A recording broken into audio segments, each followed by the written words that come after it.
everyone, and welcome. My name is Becca Choate, and I serve as Associate for Global Advocacy and Education with Global Ministries of the Christian Church, Disciples of Christ, and the United Church of Christ. Welcome to Wednesdays with the World, a United Church of Christ webinar series. This series highlights the ways in which the quest for justice is intersectional and global, providing opportunities for increased awareness of global concerns and highlighting opportunities for advocacy and action. Today's webinar is called Resisting Apartheid, Promoting Justice and Planting Olive Trees. I'd now like to introduce my colleague, Peter McCary, who serves Global Ministries as the executive for the Middle East and Europe, who will introduce our speaker and moderate this conversation. Peter. Thank you, Becca. Good day and welcome to all of you to this special Wednesdays with the World webinar. My name is Peter McCary, and I'm pleased to serve you as executive for the Middle East and Europe in Global Ministries of the Christian Church, Disciples of Christ, and United Church of Christ. Global Ministries has already offered insight and perspectives on Israel-Palestine this week during our intensive 2022 second quarter advocacy focus, and we are eager to continue today and through the rest of the week. Glad that you're able to join us. I want to extend a special thanks to my colleagues in Global Ministries, Becca Choate and Krista Johnson-Weichsel, for all their hard work in developing the focus and preparing these sessions, and to Brandy Midget-Crosby for her technical support today. It is our hope that this webinar, as part of the special events Global Ministries is offering this week on Israel-Palestine, stimulates you to learn, pray, and engage the reality through the perspectives of Disciples and UCC partners and mission co-workers, and to sustain your efforts to seek justice and peace in Israel-Palestine and the Middle East. Today, we will take on the subject of apartheid as it relates to Israeli policies and practices toward the Palestinians, and to learn about ways that our partner, the Joint Advocacy Initiative of the East Jerusalem YMCA and the YWCA of Palestine, are calling attention to the realities on the ground and empowering their fellow Palestinians to resist the persistent and aggressive ways that Israel's military occupation attempts to deny people their rights, an abundant life, and a decent livelihood. We are especially pleased to welcome Mr. Nidal Abu Zuluf, the director of the Joint Advocacy Initiative, to speak with us today. As you may be aware, in the last year and a half, some significant and well-known organizations have issued reports naming Israeli policies and practices as apartheid. In January 2021, our UCC and Disciples partners, B'Tselem, the Israeli Information Center for Human Rights in the Occupied Territories, issued a report called A Regime of Jewish Supremacy from the Jordan River to the Mediterranean Sea. This is apartheid. That was followed a month later by Human Rights Watch, which published its detailed and well-documented 220-page report entitled A Threshold Crossed: Israeli Authorities and the Crime of Apartheid and Persecution.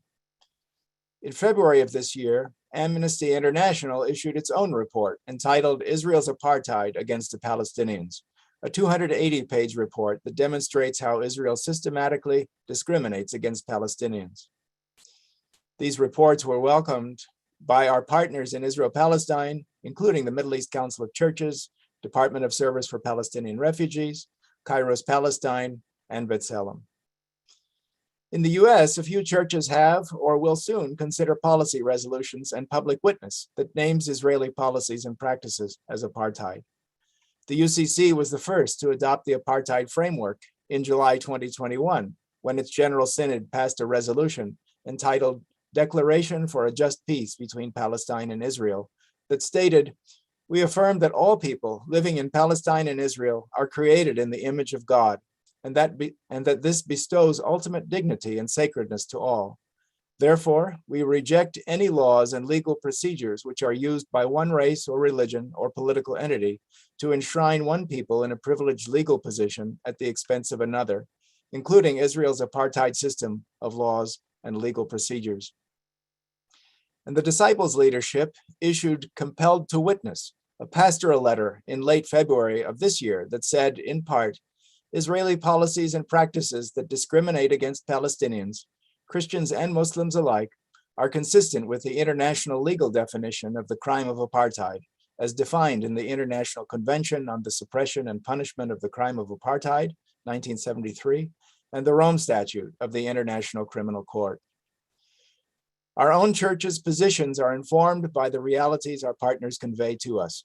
And so we must recognize that some of our own Palestinian Christian partner organizations have been using the term and framework of apartheid for much longer, spanning 2 decades, to describe the reality in which they live.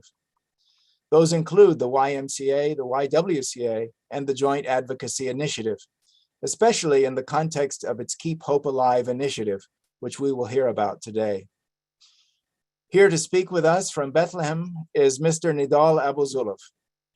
Nidal is the director of the Joint YMCA YWCA Advocacy Initiative and a co-author of the Palestinian Kairos document, A Moment of Truth, which was issued in December of 2009. He serves as a member in its steering committee and in the executive committee of the Global Kairos for Justice Coalition. Kairos Palestine and Global Kairos for Justice issued its Cry for Hope in July 2020. Both documents, The Moment for Truth and The Cry for Hope, are seminal documents that the Disciples and UCC leadership encouraged members to read, study, and act upon. Nidal is also the founder of the Palestinian Youth Ecumenical Movement, which is a member of the World Student Christian Federation, and until recently, he served as the coordinator of the National Coalition of Christian Organizations in Palestine, the NCCOP. Nidal will offer an opening presentation, and then he'll take your questions. So please use the Q&A box in Zoom to submit your questions as they come to your mind. Nidal, we are delighted that you can be with us today and welcome you. Welcome and ahlan wa sahlan. Thank you, Peter. Thank you all at the UCC and the Disciples for organizing this very important webinar. I'm actually very much appreciative for giving me this opportunity. Actually, this comes in a very tense situation connected with the killing of the Palestinian journalist Shireen Abu Akleh and many others during the past weeks. And the way the Israeli police attacked the funeral and the participants of that funeral. And this was actually something unprecedented.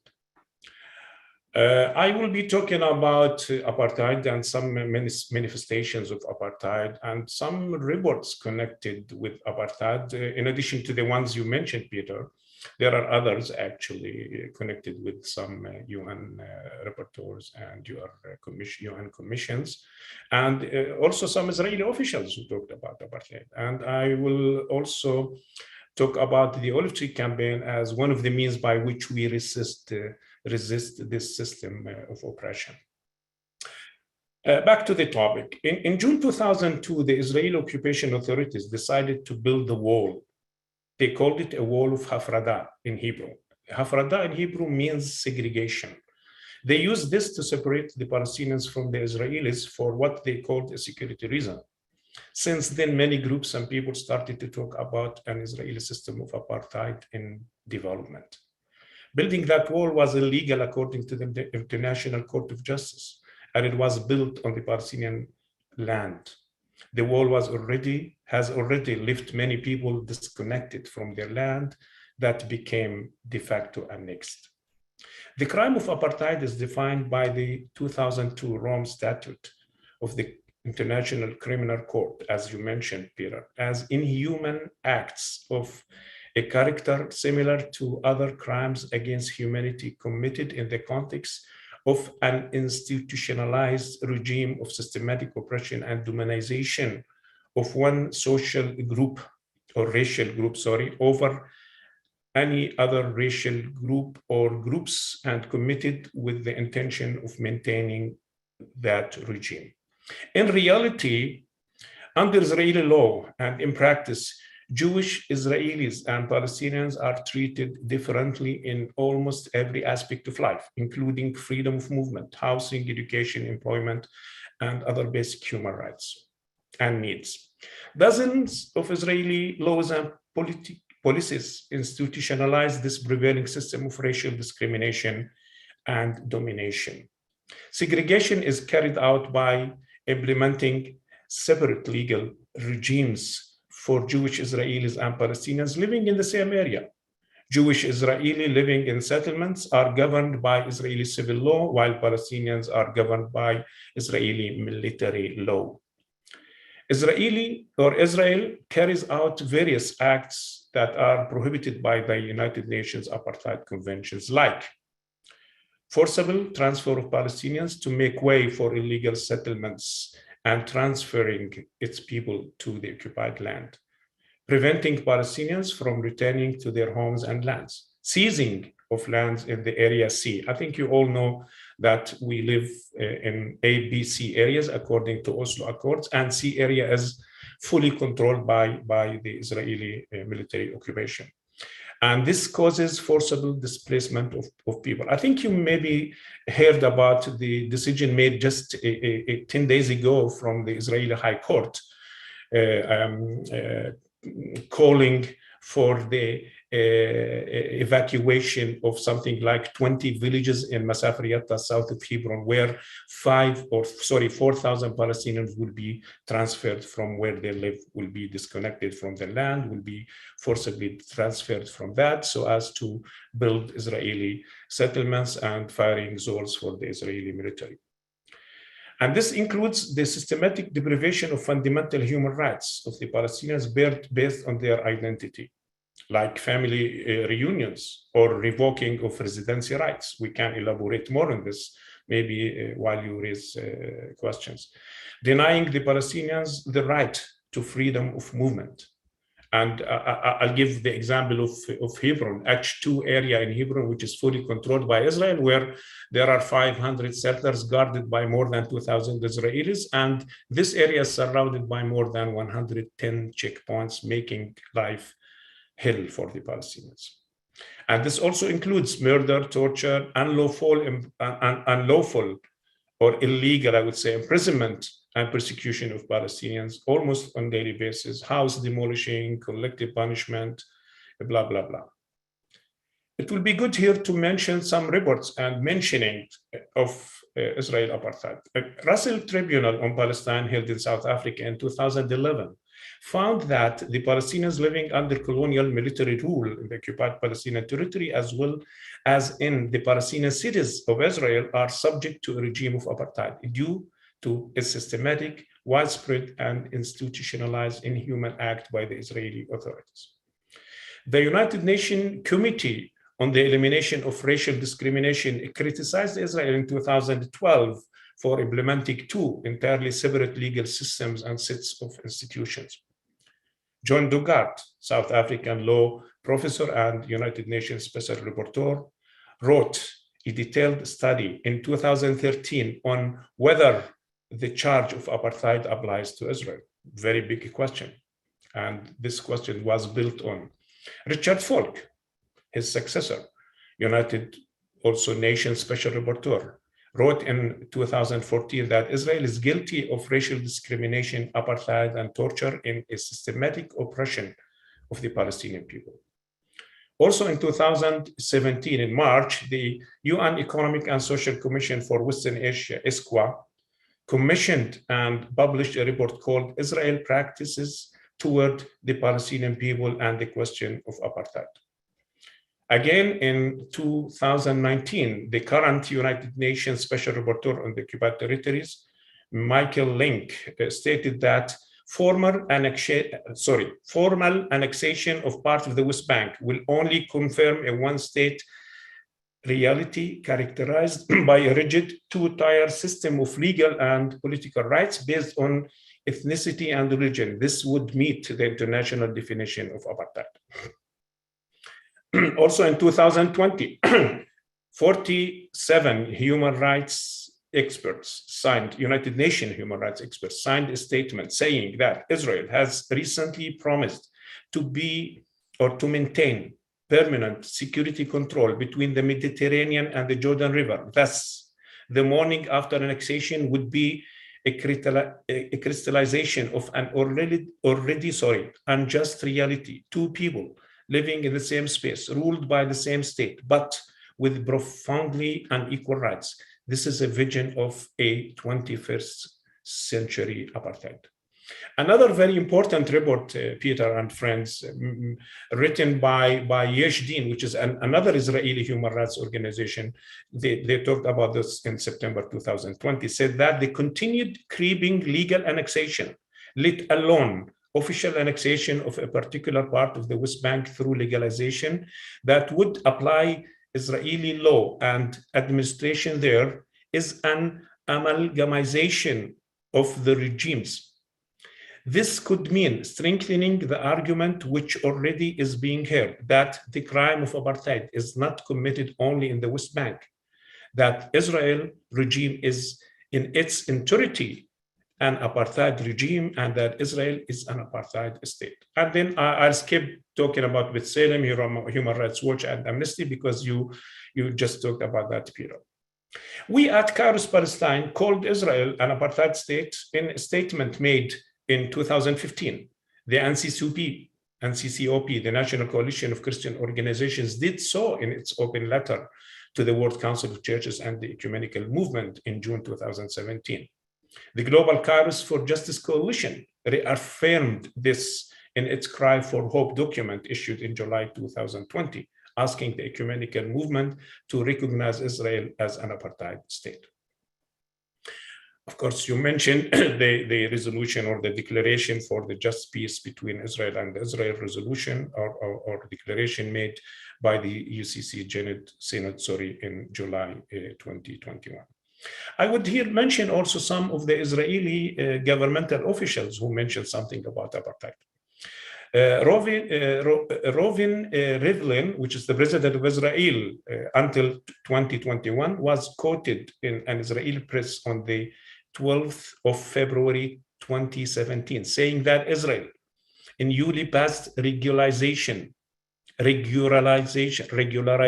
law, which formally expropriate several tracts of Palestinian land, will cause Israel to be seen as an apartheid state. One of the first people to use the word apartheid in relation to Israel was the first Israeli Prime Minister, David Ben-Gurion. Following the war of 1967, he warned that Israel is becoming an apartheid state if it retained control of the occupied territories, which it has already done. In 1999, the Israeli former Prime Minister Ehud Barak stated that every attempt to keep hold of Israel and the occupied territories as one political entity leads necessarily to either a non-democratic or a non-Jewish state, because if the Palestinians vote, then it is a binational state, and if they do not vote, then it's an apartheid state. Again, another Israeli official who was actually the Director General of the Israeli Ministry of Foreign Affairs and who served as an Israeli ambassador to South Africa until 1994, said in 2013 that the occupation of the West Bank as it exists today is a sort of an Israeli apartheid. I mean, these are Israeli actually officials. In 1976, actually, the late Israeli Prime Minister, Yitzhak Rabin, actually, who was assassinated by a Jew following Oslo Accords, saying that Israel continued to presence in the West Bank risked becoming apartheid. I mean, these are all actually Israeli officials. These are part of what they've said. And of course, what I also added to what Peter said are some very important facts and reports and talks made by some key human rights activists worldwide on the system of oppression and apartheid. Let me now elaborate on the Israeli policies and practices that are part of this apartheid system. I'll do this in connection with the Olive Tree campaign. Let's move now to the other part of my presentation as one of the responses to this system of oppression and apartheid. Since the beginning of the Israeli occupation and colonization of the West Bank and Gaza in 1967, Israel has been using a series of military orders to control the Palestinian people and land.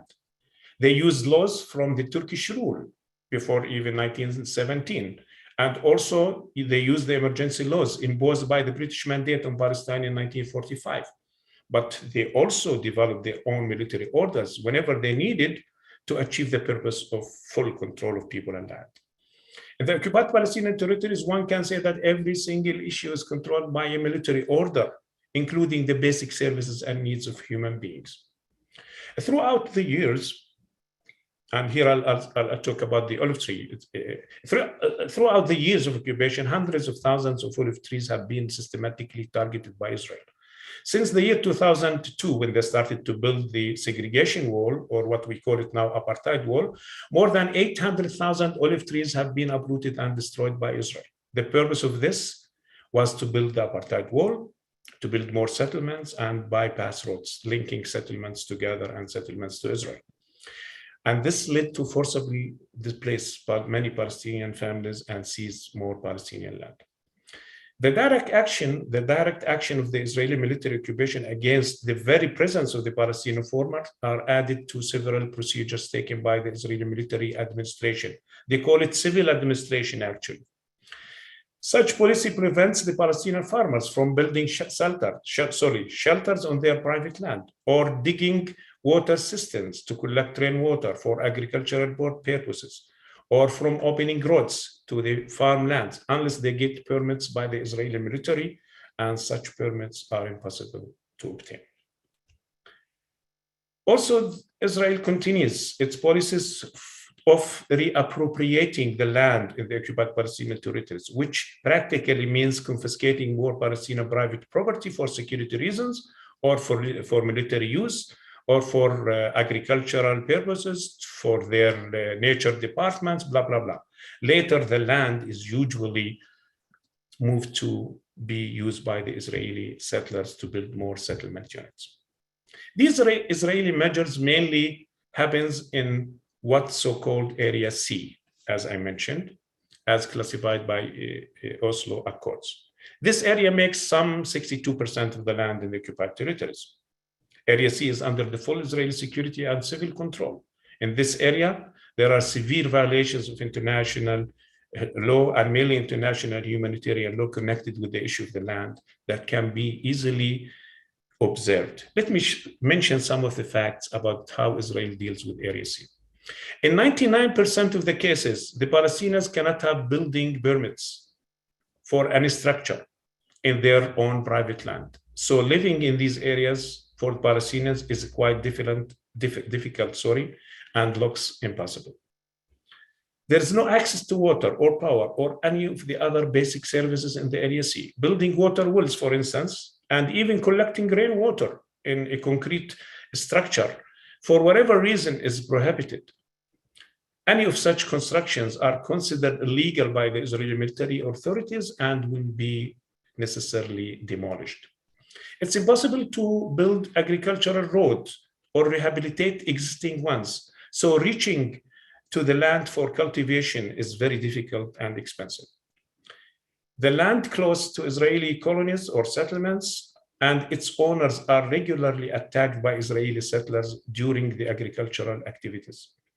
So it's usually dangerous to do planting or harvesting in these areas because of these conditions, attacks, and difficulties. The number of Palestinians living in Area C is decreasing by time, unfortunately. As one can analyze, the purpose of such policy and measures is to get the Palestinian people disconnected from their land. So Israel can say that the land is not being used or cultivated, and then they take it to build or expand settlements or build bypass roads for settlers or use it for military purposes or declare it as a natural reserve, etc. This is already found in the military orders they use. As I said, as I mentioned, that they have military orders on how they can keep the full control over people and land. They make it very hard for the Palestinian farmers to cultivate the land and then easily confiscate it in a clear violation of international law. They aim to control most of the land for their own colonial purposes, step by step, consequently leading to forcible displacement of the more Palestinian people from Area C. This reality makes the Palestinian farmers in need of all kinds of possible support in order to be able to face this continuous Israeli attempts to steal their land and the ongoing intimidation measures or intimidating measures and attacks committed by the Israeli fanatic settlers and soldiers. And here comes our response. In 2002, actually, the Joint Advocacy Initiative launched the Olive Tree Campaign. The purpose of the campaign was to protect the Palestinian land, promoting the international solidarity with the Palestinian people, and to put an end to the Israeli violation of human rights of the Palestinian farmers to access and maintain their land. The GI also, or the Joint Advocacy Initiative, also aimed at enhancing the Palestinian steadfastness and non-violent resistance against this system of dominance and apartheid. How much time do I still have? We have about a half hour left in the webinar, but continue your presentation for a few more minutes. Can I have only 5 minutes? Sure, yes. Okay, the Olive Tree Campaign serves as a solidarity tool with the Palestinian farmers and the Palestinian people at large. Sponsoring olive trees was always seen as a good, tangible tool to show solidarity and support with people. You can't imagine what it means for a farmer to have trees sponsored by internationals. This is so empowering and enhances the commitment of the farmers to fight for their own land. It also serves as a preventive tool, so as to save the land from confiscation, since cultivating the targeted land in Area C, as said, makes it more protected against the Israeli land policy and military orders in use. It also serves as a protective tool, especially when internationals take part in the planting and harvesting activities that we and other Palestinian groups organize on a yearly basis. I mean, this year we received 6 international delegations who took part in planting olive trees in Palestine from February until the end of March. This is amazing. I mean, you see how those people come from every single country in the world so as to show solidarity and physical presence with the Palestinian people and Palestinian farmers in particular. The Olive Tree campaigns also serves as a lobbying and advocacy tool, since it gives the sponsors a tool to address the issue of human rights violations committed against the farmers and the need to respect the rights of the farmers to access and use their land. Above all, the OTC serves as a tool to contribute to ending the Israeli colonial settler system of apartheid.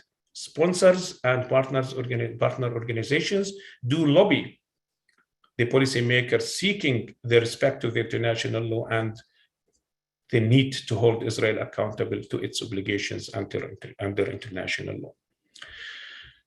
Through partnering with some 35 international organizations, JI succeeded to plant more than 240,000 olive trees, sponsored by more than 90,000 people and entities worldwide since the launch of this campaign in 2002. All those people have learned about the Palestinian question and mainly about the difficulties the farmers face. They developed an attitude that respects and supports and defends, actually, the rights of the Palestinian farmers to access and use their land. They also took concrete actions of sponsoring olive trees and get engaged in the Palestinian struggle for justice. Many did visit Palestine and learned more about the context, helped in planting olive trees and picking olives. Many addressed the Palestinian questions to their policymakers in their respective countries, asking for accountability and for the end of the Israeli impunity. Concluding here, the Olive Tree campaign helped the farmers get more connected to the land and overcome the difficulties caused by the Israeli measures. In the past 20 years, the campaign served more than 22,000 Palestinians and helped protecting 99% of the benefited lands from being confiscated. This is amazing. The lands are now more accessible and more attainable by the owners, full of trees and green all the year long, give fruit and contribute to enhancing the living conditions of farmers. Farmers are more empowered and enjoy much solidarity. They are more resilient and have hope for a better future. They are more committed to fight for freedom and just peace.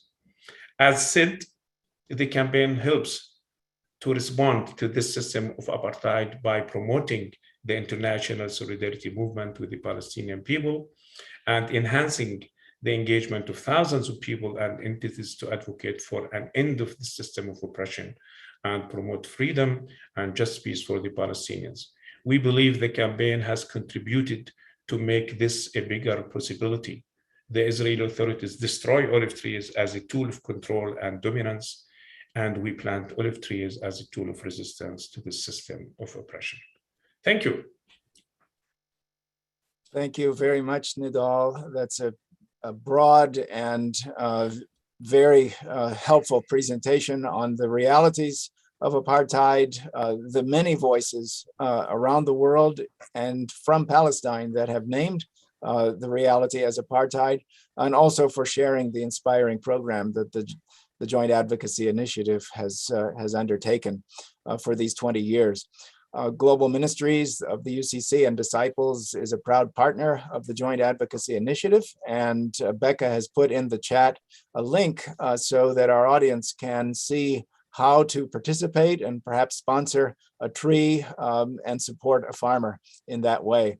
I wonder, we do have a few questions already coming in, but remind the audience that if you do have questions, to please put those in the question and answer box. I just wanted to start though, if you could share something about the meaning of the olive tree for Palestinians. It has rich meaning and also is a source of livelihood for Palestinian people. So it has that practical side as well. And maybe just share something about how many farmers the Joint Advocacy Initiative is working with currently. Thank you, Peter. I mean, this year, actually, we've succeeded to plant the biggest number of olive trees, which was 47,000. This is amazing. And those trees were sponsored by something like 33,000 people worldwide. I mean, this year we dealt with 660 actually farmers. I mean, I would say farms, or I would say pieces of land. And when I say land, I mean, or farms, I'm talking about the entire family who's benefiting from this. The average family size in Palestine is something like 5.5. So if we can talk about 3,000 or 4,000 people benefited this year, only this year, from the olive tree campaign. As mentioned, we have already served something like 22,000 Palestinians since the beginning of this campaign.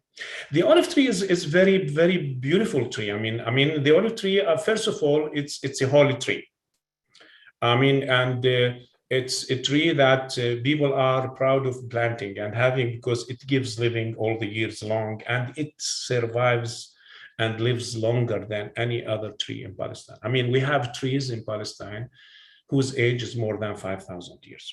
This is amazing. And those trees, every year they give fruit. Imagine if you have a piece of land that where you have something like 100 or 200 olive trees. I mean, you can survive by this. I mean, this enhances your living conditions. Of course, the olive tree is also a tree that is a symbol of peace and prosperity. It's a tree that actually does not need that much care compared to others. And that's why actually we chose the olive tree, not any other tree, because the olive tree does not need much water. I mean, because water is very much scarce. Water is so much controlled by the state of Israel. I mean, in Bet Sahur, for instance, we were talking about this because Rifat, your friend, is now a member of the municipal council, and he said that what we get every day from the Israeli water authorities is something like 65 liters per day, and the normal number of liters that for human consumption, according to the World Health Organization, is 130 liters per day. So we have less water. This is for our consumption, and let alone, I mean, irrigation needs. I mean, the need to irrigate your trees, if you have trees, or if you have fruit trees that needs irrigation regularly. So, I mean, it doesn't work this way under such conditions. So olive tree was the answer, that you just leave it. You just plant it during the planting season, during the winter time, and just leave it. It will survive. It will manage to survive alone without that much care. So you need maybe to do the pruning every 5 years, not like any other tree that you need to do it for once every year. So, I mean, it's a symbol of prosperity. It's a symbol of peace. It's a symbol of justice. I mean, it's a symbol of giving. for people, and many people do rely on olive trees, and olive trees actually contribute to something like 14% of the Palestinian economy. Mm-hmm. And we have something like 10 million olive trees planted in the agricultural land in 50% of the Palestinian agricultural land. If you come to Palestine, I think you know that, Peter, because you did it many times. You can see that whenever you travel in these bypass roads, wherever, you can see olive trees everywhere around on either side. So people believe in olive trees, and as I said, for them it's a tree of giving, and it's a holy tree and a tree of peace. Mm-hmm. And the opportunity to share in this program and to sponsor a tree is a way for people to connect very directly and personally with the land and with the people. So we're glad to partner with you on that. We have a few questions from our audience, and they are a variety of points. The first one is, does the goal of completely eliminating Israel by Hamas, Iran, and the Palestinian Constitution complicate Palestinian life? Now, I'm not asking you, and I'm sure the audience member is not asking you to speak on behalf of Hamas, Iran, or the Palestinian Constitution, but maybe you can just enlighten us a little bit and share what you hear about these perspectives. And the questioner continues: isn't this like advocating genocide against Israel? What would you? How would you respond to those questions? I mean, all the Palestinian civil society initiatives that targets apartheid and the system of oppression are based on the international law. Even the BDS movement is based on the international law. When they talk about justice, equality, and freedom, they talk about international law. We call for the respect and the implementation and the enforcement. In our case, we need enforcement of the international law on our question, on our context. And we have never talked about something like, destroying the state of Israel or kicking the people, because we say that in Kairos, and this was made clear, that we want to liberate our enemy from being oppressors. So we want also to help our enemy to get rid of their sins and to repent. Hamas said clearly many times that they will say okay to a two-state solution. They will say they might not recognize Israel because this is something religious for them, but they can survive with Israel on a two-state solution. Forget about Iran. We are not driven by Iran. Iran is not dictating us what to do and what not to do.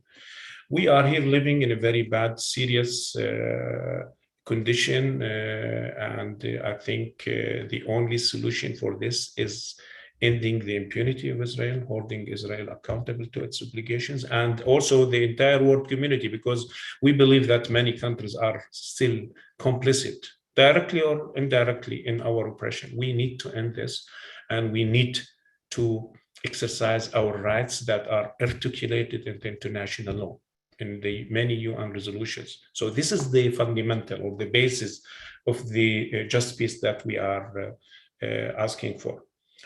This includes the right to return, for sure. This includes all the Palestinian rights that should be respected by even the state of Israel, and where people need to enjoy equality. Because as we say in Christianity, that we are all created on the image of God, and we need to see the face of God or the image of God in every single human being. So we are not driven by what Iran says. And as I told you, even Hamas made it clear that they will accept a two-state solution. So they didn't talk about, but it has a lot to do with the practices of the state of Israel, sometimes here and there. But officially speaking, they said that many times. In your answer, you talked about the complicity of countries around the world in perpetuating the oppression of Palestinian people. Certainly, the United States has a special relationship with Israel and sends billions of dollars of military aid to Israel on an annual basis. I wonder what message you would want to convey to a particularly American audience about ways that we as people of faith can be engaged to change the ways that our policy, our country's policies, impact the Palestinian people. I think we can clearly say that the USA is so much complicit in our oppression and our sufferings in occupation, as they unconditionally support the state of Israel. And not only this, I mean, there are many actually civil society groups or NGOs in the USA. I don't know what you call them. They call them charities in the UK, but they do support even settlement activities. I mean, they do support settlement groups or settler groups. And there is a campaign now called Defund Racism that is launched by a group, an American group called Good Shepherds Collective.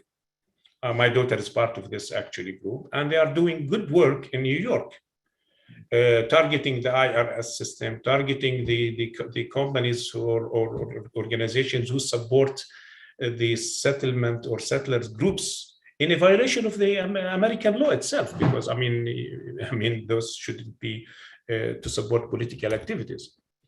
For us, I think the American administration has always been complicit, and I think it's the time to lobby the American administration, the White House, and the Congress. I think we need to work hard with the Congress. There are good moves by some of the members of the Congress on issues related to the question of Palestine that I think we need to exert more so as to create not only a debate within the Congress, but a national debate, a federal, I would say, debate run by some active civil society groups in the USA about the Palestinian questions. And complicity is very, very clear in this respect.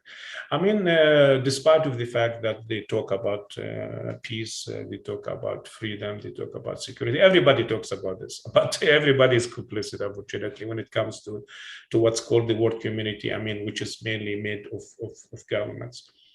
Because, I mean, we have fed up with nice words, we need actions. If you believe that Israel is doing wrong, if you believe that the Israeli attack on that funeral is wrong, Mr. Secretary of the State, I think you need to take actions. It's not about just criticizing or feeling angry or outrageous. Or I mean, I think you need to take action. Otherwise, I mean, Israel will still enjoy that impunity that it has always enjoyed and made it go far with its violations of human rights without being punished. Thank you.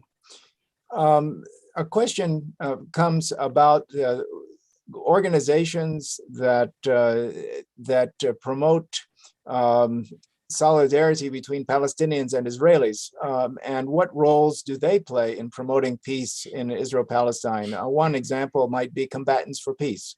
Can you share something about perhaps what you have experienced or seen in terms of their work and effort?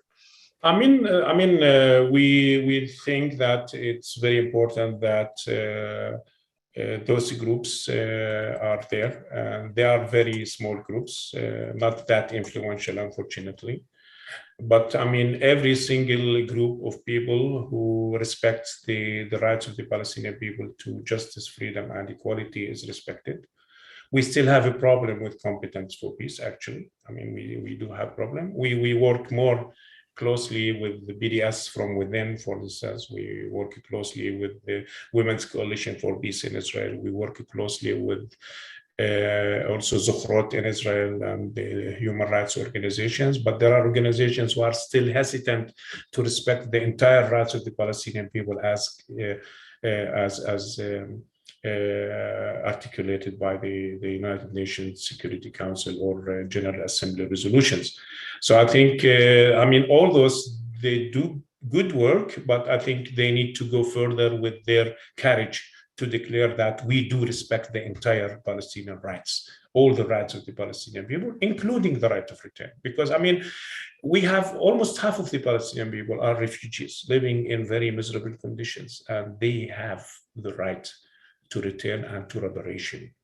So this should be respected and should be protected and should be accepted by all the parties, including those who are promoting justice and peace and like competent for peace. And there are many actually groups who are there, but I think they need to be brave enough to say that we do respect the Palestinian right to self-determination and respect all the international law and the universal declarations in connections with the Palestinian question.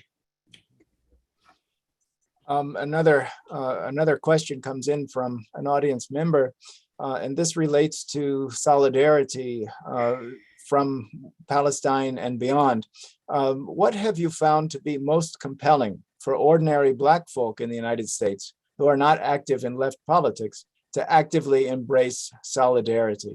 Narratives, key points, activities, what kinds of things have you experienced as ways to connect with communities, including the African-American community in the US, to engage together in the common struggle against oppression? Yeah, yes. I think I must admit that we didn't work much on this until now. I mean, despite of that there are attempts by the Palestinian people to be connected with the global struggles of indigenous people and minorities, blah, blah.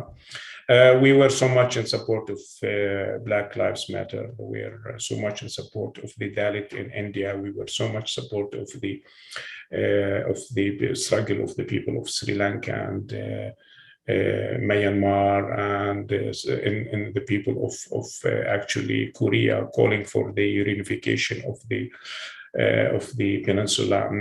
But I think because of our context, because of being so much engaged in daily basis in our own struggle, I think this made us maybe not investing much in this. But I mean, we are considering this. I think if you see our general secretary, he's always dressing this T-shirt of Black Lives Matter, which is amazing. Of course, I mean, we believe, based on this global analysis made by, I don't know if you know, Peter, this Kim Yong-bok, Professor Kim Yong-bok from South Korea, who passed away just a month ago, about the concept of empire. We need to resist empire. And empire is made of this global military, financial, even theological, Christian, whatever, religious power that wants to dominate. And we need to resist this in every single part of the world. So we need to join people's power so as to create a better world for all, even for our oppressors, because we want also to see the face of God in them, as we keep saying. So I think, yeah, we are in this track now, especially that we have already formed this Global Chaos for Justice Coalition, and through this we have learned more about struggles in different parts of the world. Actually, on the 20th, actually, in a 2-day time, we are giving a presentation about the Palestinian struggle in support of the struggle in Sri Lanka nowadays, that people and our partners, the ecumenical movement, is involving in or taking part in. So I think we need to exert more efforts on that. I mean, which is very, very much important. I fully agree. Thank you. You've also mentioned the theological aspect, and one area that I know you've been active in, we're active in it together, is the effort to counter the impact of Christian Zionism. One member of our audience today asks, as a Christian, how do you relate to evangelical Christian denominations, including Christian Zionists that support Israel? Yeah, I mean, we have already said clearly that we ask those people who justify oppression, who justify injustices, who justify the practices of the state of Israel in our context, if we talk about Palestine, to repent, because this, according to the Kairos document, we consider this as a sin against God and humanity. We can't misuse the misinterpret the Bible to justify oppression, because the Bible is about good news, it's about justice, it's about peace, it's about love, it's about the kingdom of God, where all these beautiful things prevail. So we talk with those people, and we want to talk with those people. There are Palestinian groups who every other year make a conference, mainly for evangelicals. This conference is called actually Christ at the Checkpoint. The coming conference will be on the 26th of this very month actually. So we are inviting evangelicals to come to learn, because when they come to learn and they see the reality, I think they will think in a different way. We target those people, and we believe that we have changed. We have created some change in these groups. We will keep asking and lobbying those people. We will keep targeting those groups so as to think differently, because justifying oppression is not about Christianity, it's about political agendas that some of the religious leaders are in a way or another involved in. And I hope our coming conference on Christian Zionism, Peter, will be a success in Latin America. But I mean, this is on the agenda of the Global Cars for Justice Coalition and the Cars Palestine movement. We need to keep targeting those people, because we believe that they contribute in a way to our oppression, or they are complicit in a way to the sufferings we are living under.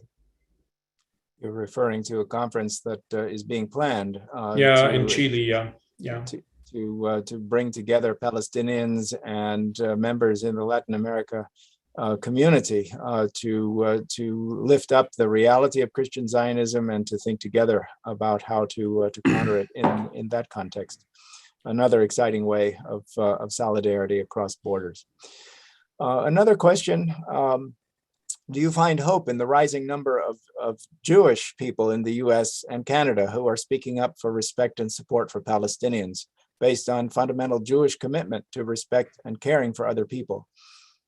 Of course. I mean, those are our partners. There are many great Jewish groups in the USA, in the UK, in many parts of the world. I mean, like Jewish Voice for Peace, Jews for Justice for the Palestinians, and another Voice of Jews in the USA, Naturi Karta. There are very good, real Jewish groups who are, Judaism is based on justice.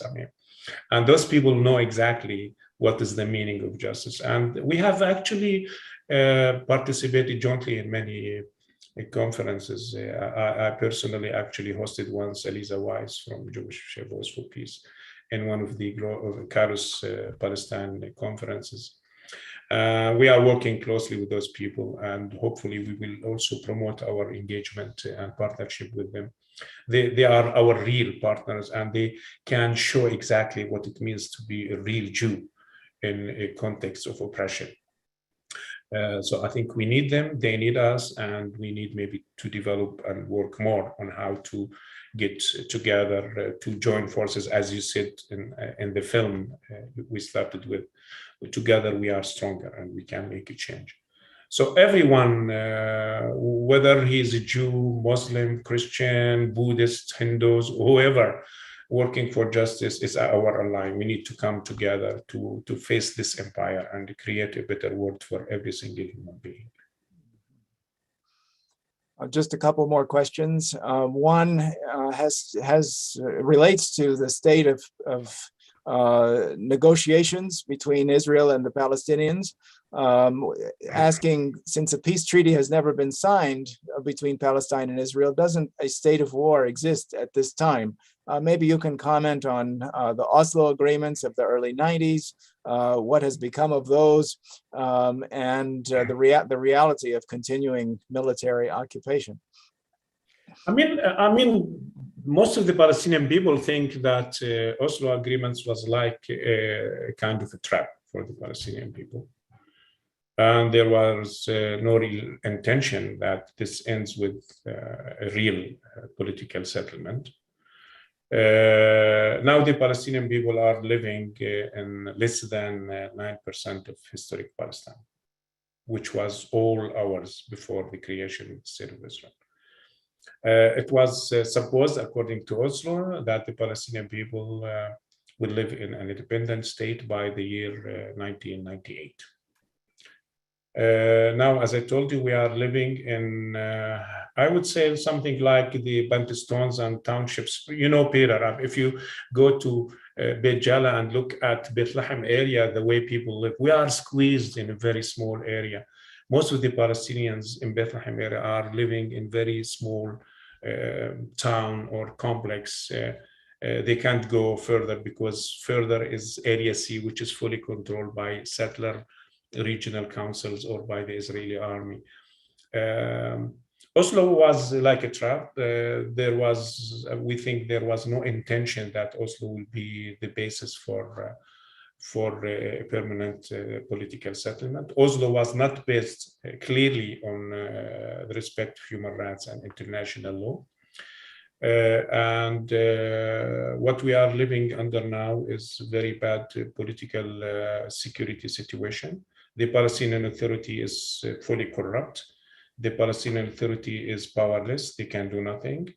Many Palestinians believe that the Israeli Authority is dealt with as subcontractors for the Israelis. They do nothing, actually. Oslo is not anymore there. It's just on paper. So the Israelis are not only controlling Area C, but they are every day going and breaking through Area B and C and do whatever they like. Every day they go to Jenin area, which is part of Area A. I mean, Oslo is not there in practice, but I mean, the authority is there, and the authority is good for the Israelis and for the Americans. They want the authority to be there. And as I said, the authority is corrupt, and many Palestinians believe this. And to believe it or not, I think they will be having a third intifada soon. People will say no soon, will go to the streets because they can't take anymore. What's going on in Jerusalem is awful. You can't imagine. For the first time in history, I mean, the Israelis attack funerals of martyrs. I mean, they killed without any reason. They just killed because people are just shouting, because people are holding the Palestinian flag. And the Palestinian flag, according to Oslo, is not illegal. I mean, people can have it. I mean, they are doing things that were not expected by them. So the authority is corrupt, as I told you. The economic situation is very bad. People are losing hope for any political settlement. I think people will go to the street to do another uprising. And this uprising will be again against the Israelis and against the authority, as far as I think. I don't know, because people are fed up with the situation.